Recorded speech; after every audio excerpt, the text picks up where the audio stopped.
Mula shocking to breaking news, big pasabog, ambasador nagsalita. Ayan, syempre itong balitang ating matutunghayan ngayon ay nagmula kay Pinas News Portal. At ito po ang inyong lingkod na si BT na magbibigay ng reaksyon at komento dito sa video na ating matutunghayan ngayon. At wag na natin pagtagalin at sabay-sabay na nating panoorin ang laman ng video na hatid sa atin ni Pinas News Portal at bibigyan natin ng reaksyon ng balitang ito. Pasok! Pag-usapan natin ngayon ang kumakalat na post ni Ambassador Teodoro Locsin. Ayan, syempre bago natin simulan ng video ito, nais ko nga pala magbigay ng credits dito sa boses at dito sa boses na madidinig natin ngayon at bibigyan ng reaksyon, walang iba kundi si General Macanas. Syempre huwag niyong kalimutang suportahan si General Macanas at ang The General's Viewpoint, mga katunay. Pakibisita po yan at huwag niyong kalimutang mag-subscribe at mag-follow para maging updated po tayo sa mga vlogs, reactions at sa mga balita na hatid sa atin ni General Macanas. General's Viewpoint, ipagpatuloy natin. Tungkol sa nangyari kay PRRD. I am not sure kung totoo ba na si Ambassador Locsin ang nag-post nito. Kagabi ko pa nababasa ang mga post. So ito ngayon, mayroong post ni ang balita ngayon. Nagbigay siya ng paliwanag tungkol kay Ambassador Locsin na post. Kaya bigyan lang natin ng reaction o opinion. Ulitin ko, I'm not sure kung totoo kanya ba ang post na ito kasi active siya ngayon. Siya ang ambassador to United Kingdom. Parang nagsasalita siya salungat sa ginagawa ng Administrasyong Marcos. Paano yan? Baka sisibakin siya kung totoo kanyang post ito. Okay. Ito ang pahayag ni di umano pahayag ni Ambassador Locsin. Hindi inaristo ng ICC si PRRD. Dinukot ng mga Pilipino at isinuko sa mga dayuhan. Yan ang nakalagay sa kanyang siya yun. Post sa social media. Aba, siya yung nag-post ng ganun. Aba, pag siya yung nag-post tapos ambassador siya, aba ba, parang ano, no? Parang lumiliko siya ng landas. O nga naman tama sinabi ni General Macanas, hindi kaya magalit magalit yung mga alitap-tap. Okay? Matapang na kinontra ni Philippine Ambassador to United Kingdom Teodoro Locsin Jr. ang isang post sa social media na nagsasabing inaresto ng International Criminal Court si dating Pangulong Rodrigo Duterte. Ayon kay Locsin, hindi ito pag-aresto kundi isang pagkidnap na ginawa mismo ng mga Pilipino at mas masahol pa, isinuko pa raw ito sa mga dayuhan. Ang pahayag ni Locsin ay tugon sa post ni Philip Lostre Jr. na nagsasabing dito siya nag-react nang tanungin si Rodrigo Duterte ng isang nakababatang mambabatas sa isang pampublikong pagdinig sa Kongreso kung handa siyang humarap sa ICC. Mayabang siyang sumagot, sipain ko ang mga taga-ICC. Ngayon, nakakulong na siya sa kulungan ng ICC. Hindi na niya kayang bigkasin ang mga salitang iyon. Kinain niya ang mga iyon. Tapos na siya. Salamat, ICC. Alam nyo sabayan ko lang yung post na yun. Yung nag-post na yun, no, para kasing ganito yan eh. Hindi sila sanay sa mga sinasabi ni PRRD. Diba? Hindi sila sanay. Parang ang tagal-tagal na ng panahon na nagsasalita si PRRD ng mga ganon. Diba? Hindi na kayo nasanay. Parang ano kay PRRD yan, parang reaction niya na lagi yan eh, sa sarili niya. Yung tipong aanuin ko kayo, ganto, ganyan. Pero kung tutuusin, hindi niya naman talaga gagawin yun. Siguro although sinasabi natin na galit siya sa ICC, na iinis siya kung siya ikukunin, parang reaksyon niya lang yun. Parang tayo, kapag tayo baka pag inano ko niyan, baka unahin ko yun, pero pag nandiyan dyan, di ba? Hindi naman talaga ganun ang puntos. Masyado nilang pinapatulan yung mga nagiging reaksyon ni PRRD. Di ba para silang mga tanga-tanga? Ang post ni Philip Lostre Jr. Ito naman ang sinagot di umano ni Ambassador Ayan, si Ambassador. Locsin. Sa kanyang Facebook, mariing tinutulan ni Ambassador Teodoro Boy Locsin Jr. na aniya ay maling-mali ang ganitong naratibo. Ito ang sabi ng Ambassador. Si Rodrigo Duterte ay hindi inaresto ng ICC. Siya ay dinukot ng mga Pilipino sa Pilipinas at isinuko sa mga dayuhan. Kung siya ay may kasalanan, ipinahayag natin ng ating bansa at gobyerno ay walang kakayang siya ay papanagutin. Dagdag pa ni Locsin, sa ganitong gawain, tinalikuran mismo ng bansa ang diwa ng soberenya, ang kakayahang magpatupad ng sariling hustisya. Sa paggawa nito, tinalikuran natin ang ating katangian ng soberenyang kalayaan, ang pagkakaroon ng epektibong sistema ng hustisya. Binanatan din ni Locsin ang paniniwala ng ilan na kailangang mga dayuhan, lalo na mga taga-kanluran na humusga ng mga Pilipino. Ang idea na ang dayuhan, lalo na ang taga-kanluran, ay maaring humusga sa atin ay lubhang kasuklam-suklam. Ito ay pagtataksil. Yan. Tama, parang ano kasi yan parang walang pinagkaiba sa pagtatraidor.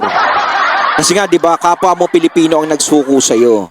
Kasi, sinabi naman ng ICC, babalik lang natin dati, sinabi naman ng ICC na wala silang hindi naman sila yung kumilos para sa PRRD mapunta doon sa dahig. So, ano yung ipagpapasalamat nyo sa ICC? Di ba? Dapat hindi kayo sa ICC nagpapasalamat. Doon kayo nagpapasalamat sa mga taong nagdala kay PRRD. Sino? Sino yung dapat yung pasalamatan? No, yung nag-post na yun, yung sinagot ni Ambassador Locsin, ha? 'Di ba? 'Di ba mga Pilipino nagdala sa kanya doon? Ayun na lang yung pasalamatan mo. Kasi nga uulitin ko, sinabi ng ICC, hindi naman sila yung na lumalapit na dalhin niyo si Duterte dito. Hindi sila.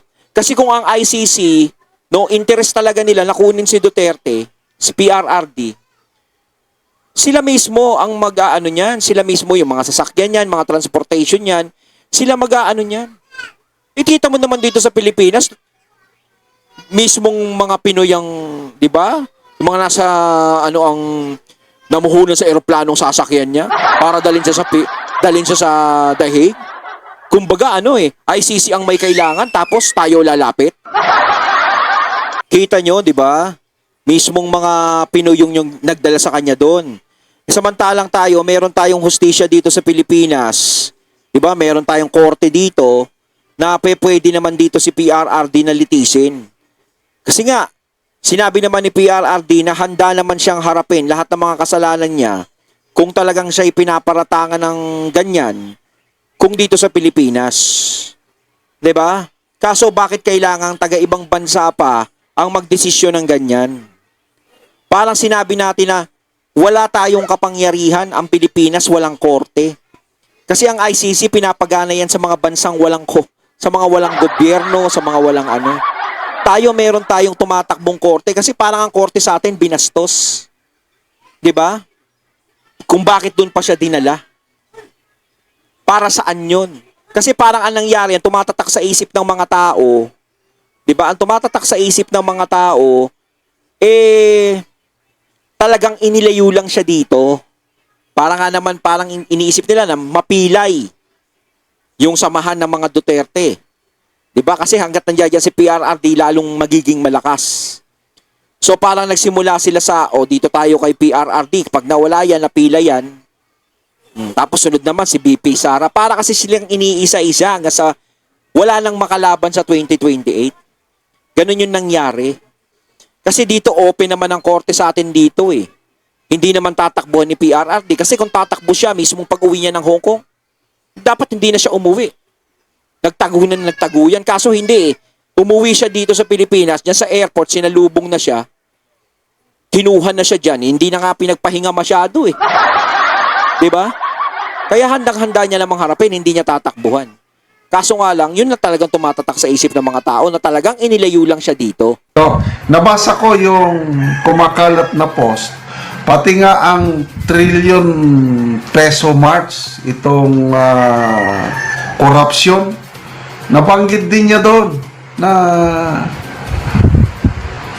ibig sabihin, dahil may trillion peso march tayo, hindi gumagana ang hustisya kasi hindi kayang panagutin ang mga nagnanakaw sa kaban ng taong bayan at nakakasindak, nakakano. So, ulitin ko ha. Una, parang hindi ako makapaniwala ng isang incumbent Philippine Ambassador to UK magsalita ng ganito. Kasi ang mga sinasabi niya, sumasalungat na sa ginawa ng administrasyon ng PBBM. Oo, talagang yun nangyari yun. Nagsalita siya ng ganun. Kung siya mismo yung nag-post na yun, ay yung nag-comment na yun, yung sumagot na yun, talagang parang sumasalungat siya kasi alam naman natin yung nangyari kay PRRD. Para siyang, kung totoo na siya ang naglagay ng post, palagi kong sinabing tong totoo para siyang si Soljen Guevara. Alam mo, Soljen Guevara. Pag ganyan siya talaga yan, matatanggal yan. Alam mo naman ang patakaran ngayon eh. Yung ginawa niya, yung oral argument sa Supreme Court, ayaw niyang abogaduhan sina Boying Rimulya at iba pa. Ganon din ito. So kung siya talaga dito, talagang saludo ako sa ambassador ito. May sariling paninindigan. Salamat sa kanyang pananalita. Kasi tama yung sabi niya. Kinidnap talaga ng mga Pilipino, group effort kung tawagin natin yan eh. Kinidnap na nila talaga si Tatay Digong. Ganon talaga yung tumatatak sa isip ng lahat na kinidnap talaga siya kasi talagang biglaan yung nangyari. Talagang hindi na nga pinadaan sa mga kung ano-ano. Halos nga yung warrant of arrest nasa cellphone eh. 'Di ba? Sino ba namang ano, 'di ba, na magbibigay ka ng warrant of arrest? Babasahan mo si PRRD ng ganun nasa cellphone, halos wala ka namang kaano-ano. Dapat ang warrant of arrest binibigayan talaga mismo, merong papel 'yan. Oh, at saka biglaan, halos hindi nila pinadaan sa mga proseso dito sa Pilipinas. Talagang parang nagmamadali silang kunin si PRRD na dalhin sa ibang bansa. Kaya talagang ganun ang lalabas, parang kidnap. Di ba? Yan ang Kumbaga, yung sinasabi dun sa post na, sisipain ni PRRD ang mga ICC pag nagpunta dito. Paano niya masisipa yung mga ICC? Syempre, galing sa biyahe, galing Hong Kong ba yung si PRRD? Syempre, may jet lag pa yan, nanlalata pa yan si PRRD, pagod pa. Tapos pasisipain nyo. Kayo kaya pagpagod, sumipa kayo. Kaya nyo? Di ba? Pero kung siguro kung di pagod dyan, malamang ko, nako. Opinion, paniniwala. Hindi ko makakalimutan sa buong buhay ko. March 11, 2025. Ipapasa ko yan sa aking mga apo. Susunod na salinlahi na dumating ang panahon, the greatest treason, ang pinakamalaking pag-traidor ng mga tao na natulungan pa naman ng dating Pangulo, trinaidor nila, dinala, nakakaano eh.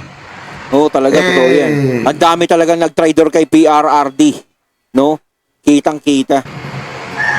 Sa tingin ko, opinion ko lang, buhay na buhay ang mga korte natin sa Pilipinas. Oo.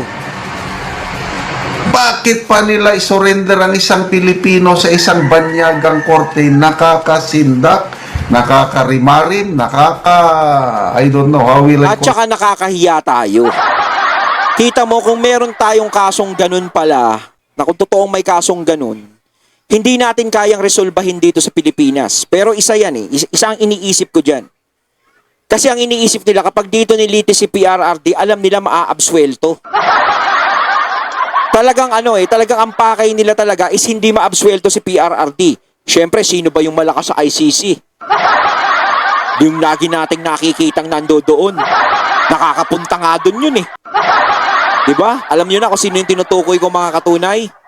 Diba? Nakakapunta siya ng Malaya. Eh, halos nga yung mga kamag-anak ni PRRD, hirap na hirap pumunta doon sa kung saan si PRRD eh. Pero yun, kita nyo naman yung tao na yun, no? Diba? Malaya. Nakakapunta siya doon. Oh, baka nga nakakapunta pa ng kulungan ni PRRD yun eh. Diba? Oh. Kaya doon sila eh. Kasi mas parang mas kampi nila yun eh. Yung ICC. Hindi katulad dito sa korte, maaaring hindi pumabor sa gusto nilang mangyari. Dahil nga kay BP Sara, impeachment, di ba? Inis na inis sila sa impeachment kasi nagdesisyon yung Korte Suprema na na talagang sa tungkol sa impeachment ni BP Sara kaya hindi natuloy. Okay, kaya nga ganun eh. Di ba? Kapag dito ni inano si PRRD, masisira lahat. Kaya kung sakasakali, dalhin yan doon para walang problema. Tropa natin yung ICC doon eh. Ayun na.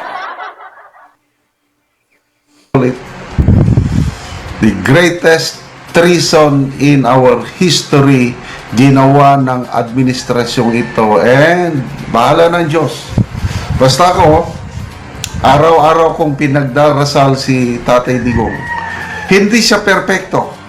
Marami rin siyang kamalian sa kanyang administrasyon. Oo. Dahil walang perpektong administrasyon. Tama But naman. to me, siya na yung the best president we ever had. Para sa akin siya din Kasi talagang kahit tayo nung ako yung pandemic ko talaga siya nakita talaga eh. Sa pagiging presidente, iba yung pananaw ko sa kanya eh. Talagang kung hindi siguro siya ang presidente ng mga panahon ng pandemic, hindi ko alam kung saan na tayo pinulot lahat. Kung halimbawa, kung ngayong administrasyon ngayon, tapos nagkaroon ng ganong pandemic, nako. Hindi natin alam, mamatay tayo sa gutom, hindi tayo sa hindi tayo doon sa pandemic na tigwak.